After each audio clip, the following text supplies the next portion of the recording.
ना हमारे घर माता पिता है, ना हमारे घर दासी, और संसार के लोगों ने मुझे क्या कहा, जात जुलाहा नाम धराए और जगत कराए हंसी। संसार में लोगों ने मुझे जुलाहा कह दिया, साहब ने नहीं, लोगों ने मुझे जुलाहा कह दिया, जात जुलाहा नाम धराए और जगत कराए हंसी। संसार के लोग जुलाहा का नाम लेकर के हंसी करते हैं। क्यों? इसलिए सदगुरु कबीर साहब जुलाहा के घर क्यों आए? आखिरकार जब सत्पुरुष थे, महापुरुष थे, तो उनको किसी राजा के घर आना चाहिए था, बादशाह के घर आना चाहिए था। जुलाहा के घर क्यों आए? प्रभु जुलाहा के घर आए। संत सब दर्शन को धाये, सुमन शुभ नभ से बरसाए। यहां पर दो कारण है। एक कारण है स्वपथ सुदर्शन,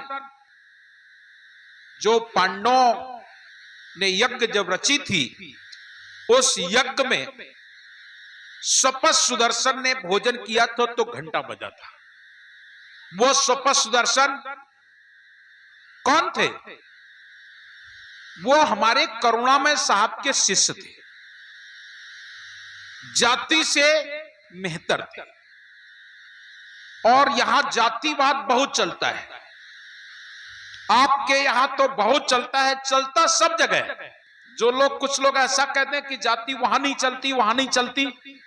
विश्व का ऐसा कोई देश नहीं है जहां जातिवाद नहीं चलता, हर जगह जातिवाद।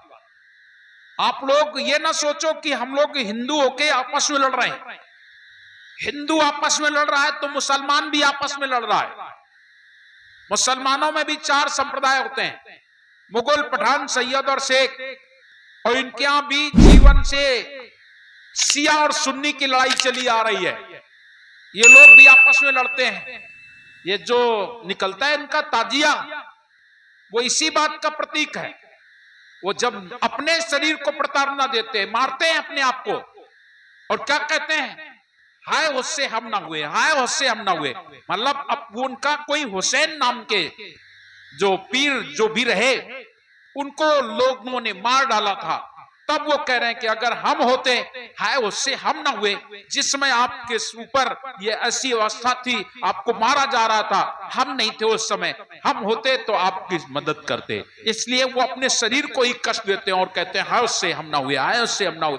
अरे हुसैन, हम नहीं हुए, नहीं हम भी तो वहां पर शिया और सुन्नी की लड़ाई है। ये शिया सुन्नी की लड़ाई है, ये आपस में रोज लड़ते हैं। मुसलमानों को आप लोग सोचो कि एक है, एक नहीं होते ये लोग भी लड़ते हैं। शिया और सुन्नी की लड़ाई इनके यहां है। और आप लोग ईसाइयों को सोचो कि ये एक है, तो ये भी एक नहीं है, इनके यहां भी लड़ाई है। इनके यहां यहूदी और एक और है, दिमाग में देखिए नहीं आ रहा है मेरे, तो इनका आपस में विवाद है। इनका आपस में विवाद है। एक यहूदी होते हैं और एक, मुझे इस समय ध्यान नहीं आ रहा है, हम पढ़ते थे उस समय, किताब में आता था एक बढ़िया पोर्सिया का कैरेक्टर एक आता था, भारत नाम की किताब हुआ करती थी अंग्रेजी में, उसमें तो इसमें से दोनों अलग अलग है। एक ब्याज का खाता है, एक ब्याज का नहीं खाता है। उसमें बहुत सुंदर एक घटना भी दी गई है। तो वहां पर भी यहूदी और यवन, क्या ऐसा कुछ है, मुझे याद नहीं आ रहा है, ये दोनों आपस में लड़ते रहते हैं। मतलब ईसाइयों में भी जातियां हैं, ऐसा न सोचो कि ईसाइयों भी जातियां नहीं, उनमें भी जातियां हैं। ये निरंजन जी ने ऐसा संसार ही बना दिया कि तुम लोग लड़ते रहो, जीवन भर लड़ते रहो। ये ईसाई धर्म के लोग ये बराबर भारत पर आक्रमण तो किए ही, भारत पर राज्य तो किया ही, लेकिन साथ साथ में हमारे हिंदू भाइयों को ईसाई बनाने का कार्य आज भी चल रहा है। आज भी ईसाई बनाए जा रहे हैं। जरा सोचो, मुसलमान भाई जो थे उन्होंने हमारे देश में राज्य किया, और उस समय हमारे हिंदू भाइयों को मुसलमान जबरन बनाया गया, जबरदस्ती बनाया गया। या तो सिर कटाओ या सिर झुकाओ, ऐसी स्थिति थी। उसमें क्रूर शासक बाबर जैसे लोग थे, उन लोगों ने हमारे हिंदू समुदाय को परेशान किया और जबरन हमारी बहन बेटियों को तो उठा ही ले जाते थे, लेकिन साथ साथ में हमारे लोगों को भी जबरन मुसलमान बना लिया करते थे। और आज भी तमाम मुसलमान इस बात का साक्षी है कि हमें जबरन मुसलमान बनाया गया। और आज भी तमाम मुसलमान यज्ञोपवीत पहनते हैं, जनेऊ पहनने वाले हैं, और वो इस बात का प्रतीक है। कहते हैं कि मैं ब्राह्मण था लेकिन जबरदस्ती मुझे मुसलमान बना लिया गया। आज भी उनके मुसलमानों के यहाँ ना जाने क्या क्या चिन्ह मिलते हैं जो हिंदुओं के हुआ करते हैं। तो उसमें हिंदुओं को मुसलमान बनाना, और आज भी बंद नहीं है। ऐसा ना सोचो कि बंद है, आज बंद नहीं है। अभी भी पाकिस्तान से कई घटनाएं ऐसी आ जाती हैं कि हिंदुओं को जबरदस्ती मुसलमान बना लिया गया, उनकी बहन बेटियों को उठा लिया गया। तो ऐसा हो रहा है, होता है। दूसरा, ईसाइयों का तो बहुत बड़ा एक मिशन है, इनका बहुत बड़ा मिशन है। और इनके मिशन में जो लोग चाहे ईसाई धर्म को स्वीकार करना, वो लोग पैसा देते हैं, तुम्हारी बहन बेटी का विवाह करा देंगे, तुम्हें धंधा रोजगार के लिए पैसा दे देंगे। मतलब ईसाई धर्म के लोग भी और ईसाई मिशनरियां हमारे भारतवर्ष में अभी भी काम कर रही हैं, अभी भी बंद नहीं है। और आपका एक तो देश और उस देश का जो कॉन्स्टिट्यूशन है, सभी धर्मों को मान्यता दिया है। इसलिए सभी धर्म के लोग हमारे भारतवर्ष में अपनी जड़ जमा के बैठे हैं। एक नहीं, दो नहीं, बड़े बड़े मिशन। आप लोग यहाँ हैं, आप लोगों को गांव देहात में रहते हो तो समझ में नहीं आता है। अब हम तो चारों तरफ घूमते हैं, तो हमसे पूछो, ईसाई लोगों ने इतना धर्म बढ़ाने का प्रयास किया, जगह जगह वो फ्री में किताबें बांटते हैं। जैसे ये रामपाल वाले लोग फ्री में किताबें बांटते हैं, साहब कबीर के नाम को बदनाम करता है। वो रामपाल अपना खुद जेल में बैठा है, इतना बड़ा उसका मिशन हो गया, इतना बड़ा उसके पास पैसा हो गया कि आज सोचो फ्री किताबें बांटता है। पैसा होगा तब तो, फ्री में कैसे कोई दे देगा? देगा कोई? और तुम लोग फ्री में किसी को एक मुट्ठी भीख देने में तो डरते हो, और वो 100 रुपए 50 रुपए की किताब फ्री में देता है। इतना उसने कलेक्शन कर लिया पैसे का। ऐसे ईसाई धर्म के लोग हैं, इनके पास बहुत सारा पैसा है, और ये लोग भोले भाले लोगों को फंसा लेते हैं। और इनका एक फार्म होता है,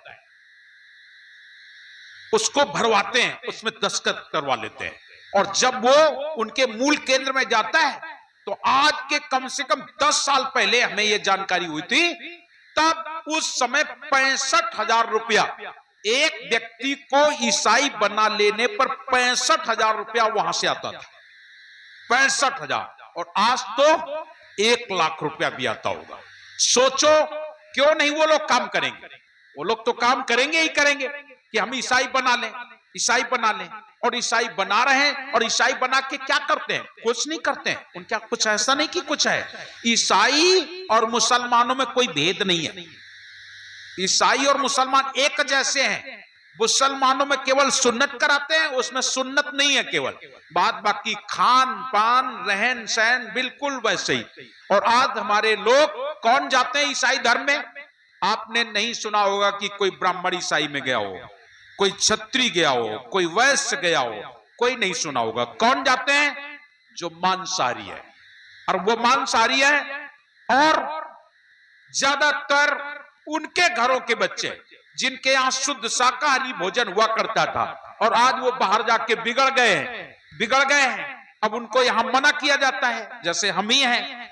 अब आप सबको मना करते हैं, मांस नहीं खाना चाहिए, दारू नहीं पीना चाहिए, यह नहीं करना चाहिए, तो वो बोले ये साहब ठीक नहीं है, ये मांस खाना मना कराते हैं, दारू पीना मना कराते हैं। अरे ईसाई धर्म बढ़िया है, अरे धर्म तो धर्म, भगवान को पाने हैं। तो वो जाते हैं ईसाई मिशनरी में चले जाते हैं, और वहां उनको पीने के लिए खूब दारू मिलती है, छूट, और मांस खूब खाते हैं, जबरदस्त सब तरीके का मांस खाते हैं।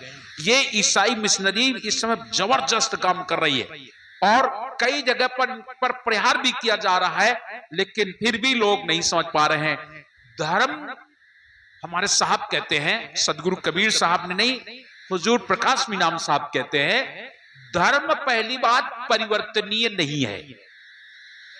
धर्म परिवर्तनीय नहीं होता है। आपका मजहब परिवर्तन हो सकता है, लेकिन धर्म कभी परिवर्तन नहीं होता है। धर्म अपरिवर्तनीय है। धर्म अपरिवर्तनीय है। चूंकि धर्म तो तुमने जाने नहीं धर्म है क्या। तुम लोग कहते हो हिंदू धर्म हमारा है, वो कहते इस्लाम धर्म हमारा है, वो कहते बौद्ध धर्म हमारा है, वो कहते जैन धर्म हमारा है, सिख धर्म हमारा है, ईसा धर्म हमारा है। ये धर्म नहीं, ये मजहब है। ये मजहब है और मजहब की लड़ाई है। धर्म की कोई लड़ाई नहीं लड़ता है। धर्म की लड़ाई तो सदगुरु कबीर साहब लड़ रहे हैं। धर्म की लड़ाई के लिए कोई आगे नहीं आ रहा है। सब मजहबी लड़ाई लड़ रहे हैं। तू मेरे मजहब में आ जा, तू मेरे मजहब में आ जा, तू मेरे मजहब में आ जा। साहब कबीर कभी नहीं कहते तू मेरे मजहब में आ जा। उन्होंने केवल धर्म बताया। धर्म किसे कहते हैं? धर्म के उदाहरण तो बहुत दिए जाते हैं, लेकिन तुम्हें बताएंगे भी नहीं। क्यों? अगर बताएंगे तो दुकान नहीं बंद हो जाएगी। रामचरितमानस में मैं आपको 2-3 चौपाई सुना देता हूं। देखिए कितना सुंदर उसमें धर्म का वर्णन दिया गया। हमारे कबीर पंथ में तो दिया ही गया, लेकिन रामचरितमानस से सुनाते हैं उसमें कौन से धर्म, किसे धर्म कहा गया और तुम किसे धर्म कहते हो। आप कहते हो हिंदू धर्म हमारा है, कहते हो ना। रामचरितमानस में या कहीं वेद में, किसी शास्त्र में आप ये दिखाओ कि लिखा है हिंदू धर्म। हिंदू धर्म से बड़ा कोई धर्म नहीं है, ये कहीं लिखा हुआ दिखाओ। है कहीं किसी के पास? लेकिन धर्म लिखा है। कौन? धर्म न दूसर सत्य समाना, आगम निगम सब पुराण बखाना। ये रामचरितमानस कहती है धर्म न दूसर सत्य समाना, आगम निगम सब पुराण बखाना। ये धर्म है, ये धर्म है। और इस धर्म को छोड़ दिया, हिंदू धर्म पकड़ लिया। हिंदू एक समुदाय है, एक मजहब है, और इसकी तुम लड़ाई करते हो। धर्म है सत्य, धर्म दूसर सत्य समाना, आगम निगम सब पुराण बखाना। और साहब कबीर भी यही बात कहते हैं।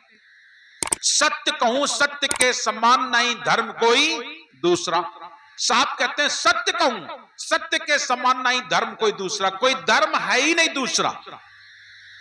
दूसरी रामचरितमानस में चौपाई लिखी धर्म के बारे में, उसमें लिखा है दया धर्म का मूल है, पाप मूल अभिमान। दया धर्म का मूल है, पाप मूल अभिमान। और तुलसी दया न छोड़िए जब तक घट में प्राण। अच्छा बताओ, दया है वन? हिंदू कितनी दया कर रहे हैं? अच्छा बताओ।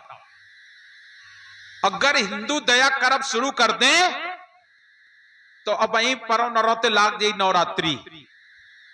फिर बुकरन के ऊपर उन्हें दया यह कहा। लाखों की संख्या में नवरात्रि में बकरे कट जाएंगे, लाखों की संख्या में। दया करते हो? धर्म के नाम पर बकरे कटवा देते हो और हिंदू बने बैठे हो। लाखों की संख्या में निरपराधी जीवों की बलि हो जाती है। बकरे की बलि, सुअर की बलि, मुर्गे की बलि। ये किसने तुम्हें बता दिया? और धर्म कहता है दया धर्म का मूल है, पाप मूल अभिमान। और तुलसी दया न छोड़िए जब तक घट में प्राण। जब तक तुम्हारे घट में प्राण है तब तक दया करना मत छोड़ो, दया करो। साहब कबीर भी कहते हैं दया करो, धर्म को पालो। ये साहब कबीर कह रहे हैं दया करो, धर्म को पालो, जग से रहे उदासी। और अपना सा जीव सबको जाने, ताई मिले अविनाशी।